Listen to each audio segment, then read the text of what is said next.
आज हम सुनेंगे शालिभद्र की कथा। आपने बहुत बार सुनी है, इस बार भी हम शालिभद्र की कथा सुनते हैं। हम चलते हैं उसके पूर्व भव में।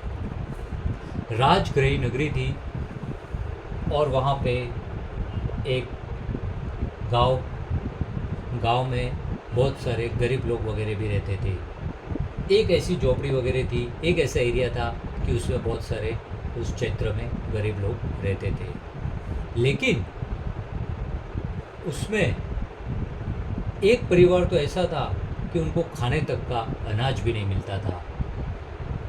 माँ आजू बाजू के घरों में साफ सफाई, बर्तन मांजती और जो कुछ भी वो खाना देते वो अपने बच्चों को खिलाती। इस प्रकार वह बच्चा रोता रहता और अपनी माँ से शिकायत करता रहता। उस बच्चे का नाम था संगम। संगम जैसे जैसे बड़ा हुआ, उसके थोड़े बहुत मित्र बने। धीरे धीरे संगम अपनी परिस्थिति उनको बताता रहता।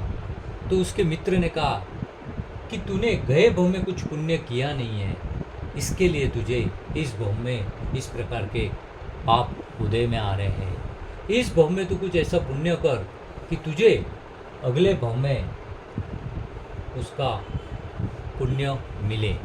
इस प्रकार संगम के मन में वह बात रुच गई।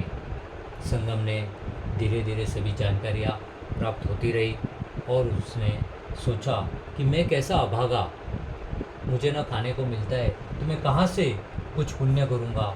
और सबसे बड़ा पुण्य तो है सुपात्र दान का। मेरे यहाँ कोई अतिथि आए और मैं उनको खिलाऊँ और फिर मैं खाऊँ।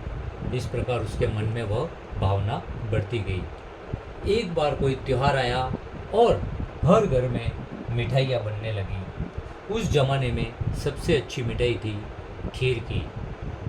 लेकिन संगम के घर की ऐसी परिस्थिति थी कि ना उसके घर में दूध आता था, ना शक्कर आती थी, ना चावल आते थे। तो खीर बने कैसे? वह रोने लगा। उसकी माँ ने उसको बहुत समझाया कि बेटा हम नहीं अफोर्ड कर सकते, लेकिन वह तो बच्चा जीत लेकर बैठ गया कि आज मुझे तो खीर खानी ही है।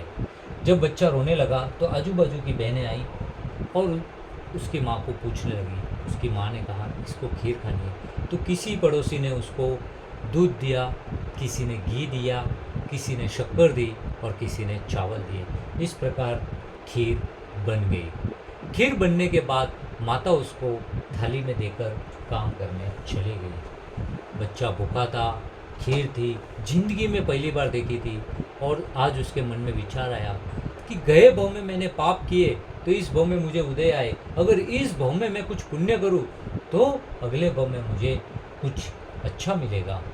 इस प्रकार वह सोच रहा था कि कोई अतिथि आ जाए और मैं उसको यह देकर फिर खाऊं। इस प्रकार वह सोच ही रहा था कि उसके पुण्य के उदय से जैसी जिसकी भावना होती है वैसी वह फलित होती है। इस प्रकार उसी समय माँ शमन के एक मुनि भगवंत वहाँ से पसार हो रहे थे। जैसे ही संगम ने देखा, उसके मन में बिजली चमक आई।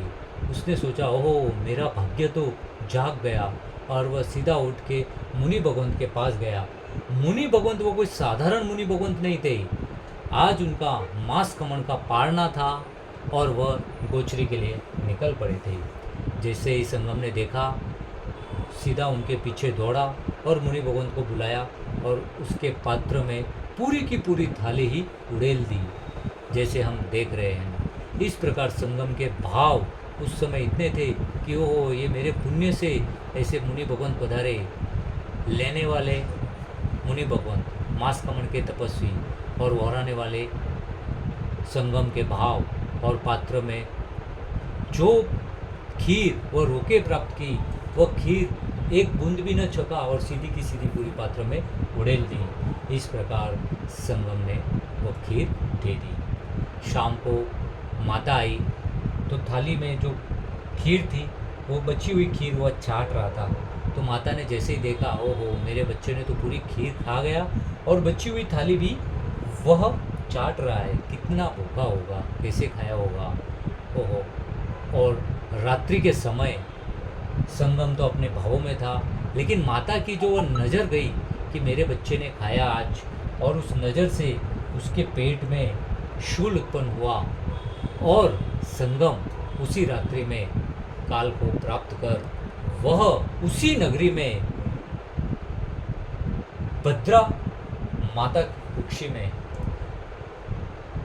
गोभद्र सेठ के घर में जन्म लिया और सुभद्रा जिसकी बहन थी, ऐसे शालिभद्र उसका नाम हुआ।